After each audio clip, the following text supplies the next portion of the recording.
অহরহ এক্সাম্পল এবং উদাহরণ তার দৃষ্টান্ত আমার চোখের সামনে। কেউ গরিব ছিল আজ ধনী হয়েছে, কেউ ধনী ছিল গরিব হয়েছে। যারা আজকে ধনী কালকে গরিব হবে না তার কোনো গ্যারান্টি নেই। যারা আজকে গরিব তারা কালকে সিংহাসনে বসবে না, এ কথা কে বলেছে? তার মানে কেউ তো চাইবে না। একজন ধনী মানুষ কি চাইবে আমি গরিব হয়ে যাই? তাও গরিব হতে বাধ্য হচ্ছে, কারণ সে ধন সম্পদের আসল মালিক নয়, তার প্রকৃত মালিক আরেকজন আছে। নিয়ন্ত্রণ কাউরির অন্য কাউরির হাতে আছে। আপনাকে যদি অত এই ব্যাপারে ভাবতে হয়, তাহলে আপনাকে আমি ভাবার জন্য সরাসরি আপনাকে একটা প্রশ্ন দিয়ে দিচ্ছি। আপনি নিজেকে জিজ্ঞেস করুন, আমি কি নিজের মালিক? আমি কি আমার মালিক? এই কথাটা নিজেকে জিজ্ঞেস করে দেখুন। যদি উত্তর আসে যে হ্যাঁ মালিক, হ্যাঁ মালিক, তাহলে বুঝবো আপনার ব্রেন খারাপ হয়েছে, আপনার বিবেক বুদ্ধিতে বিকৃতি ঘটেছে। মানুষ নিজের সম্বন্ধ সেই প্রশ্নের উত্তর দিতে পারে না যে আমি আমার মালিক।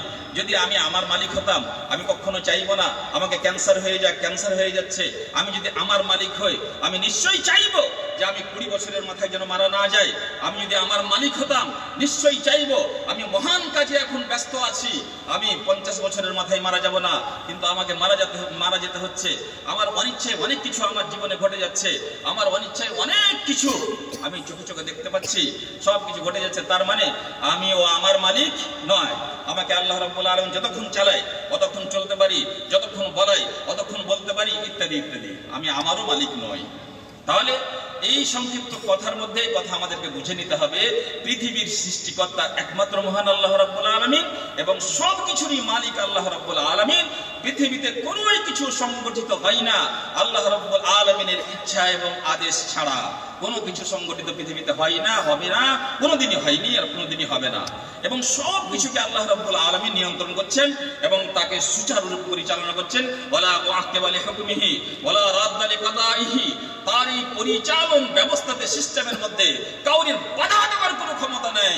আকাশ না আজকে বাতাস বইবে, কাউরির ক্ষমতা নেই সেই বাতাসকে বন্ধ করে দেওয়া। আজকে ঝড় বইবে, কাউরির ক্ষমতা নেই সেই ঝড়কে বন্ধ করে দেওয়া। আজকে বৃষ্টি হবে, কোনো মায়ের লাল নাই যে সেই বৃষ্টিকে থামিয়ে দিবে। আজকে বৃষ্টি হবে না, কোনো শক্তি নেই পৃথিবীতে, কোনো সাইন্টিফিক সিস্টেম নেই যে আজকে বর্ষা বর্ষিয়ে দিবে, এরকম কোনো ব্যাপার নয়। সবকিছুরই মালিক হচ্ছেন আল্লাহ রাব্বুল আলামিন। আমরা দ্বিতীয় শব্দ যেটা আমাদের পরিভাষায় ব্যবহার করেছিলাম সেটা হচ্ছে উলুহিয়্যাত। উলুহিয়্যাত শব্দটা মানে আরবি ভাষা, ওই উলুহিয়্যাত শব্দ থেকে এলাহ তৈরি হয়েছে। এলাহ মানে এবার জানি আমরা, উলুহিয়্যাত থেকে এলাহ শব্দটা হয়েছে। এই এলাহ কথাটার মানে কি?